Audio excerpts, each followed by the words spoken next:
A mitocôndria é quem faz respiração. O ribossomo sintetiza proteína de montão. O complexo de Golgi armazena a secreção. Lisossomos têm enzimas para fazer a digestão celular.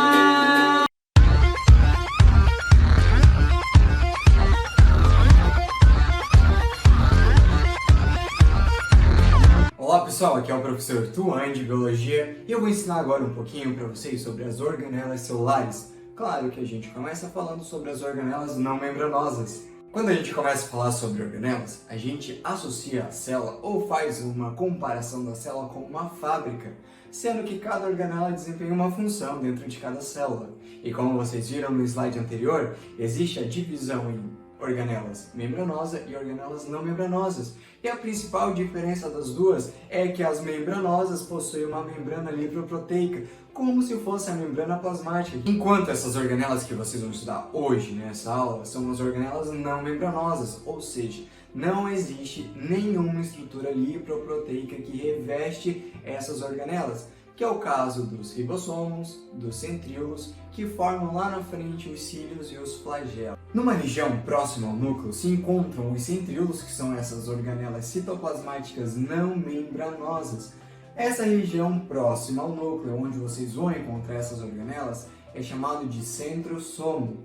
Os centríolos eles são formados por 9 trincas de microtúbulos, então são 3 microtúbulos ligados, formando toda essa estrutura cilíndrica.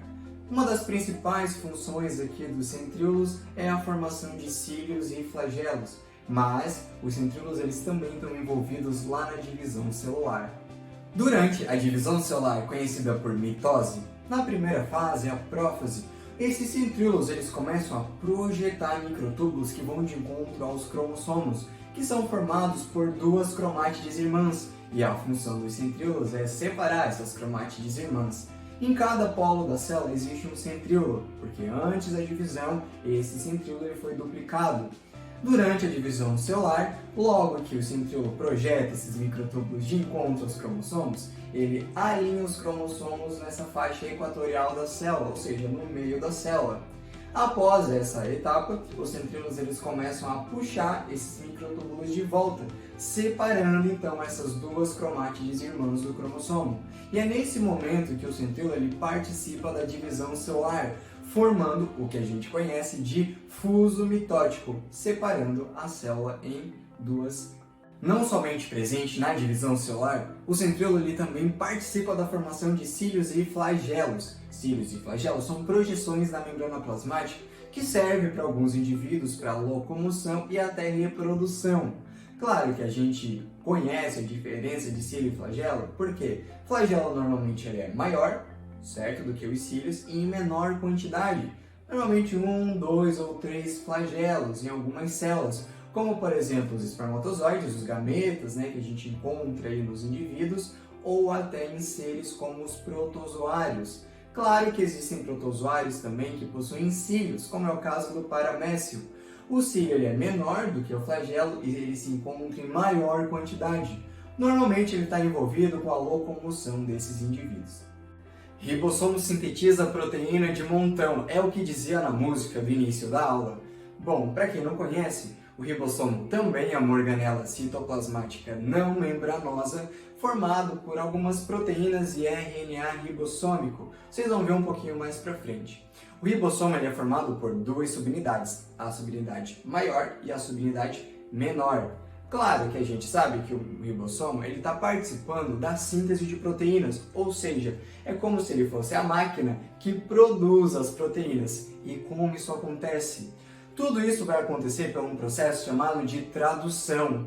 Quando sai um RNA mensageiro de dentro do núcleo, se ele é mensageiro, ele está trazendo uma mensagem. Essa mensagem vai passar por dentro desse ribossomo e o ribossomo tem a função de traduzir toda essa mensagem, que a gente chama de código genético. Dentro de um ribossomo existem 3 sítios de ligação, o sítio A, o sítio P e o sítio E. Epa! Bom, fica mais fácil de lembrar dessa forma.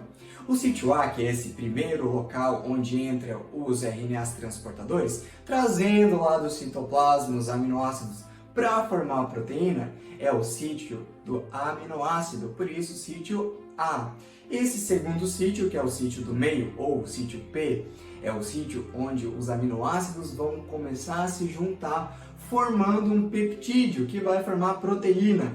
Por isso, sítio P, mais fácil de lembrar. Sítio A, onde entra o aminoácido. Sítio P, que é o segundo, é onde é formada a proteína.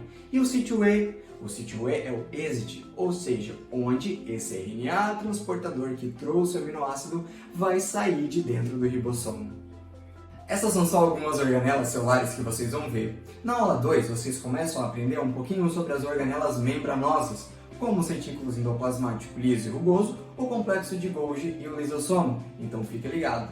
E vamos lá, não esquece de já dar um joinha e se inscreve no canal. Até a próxima aula.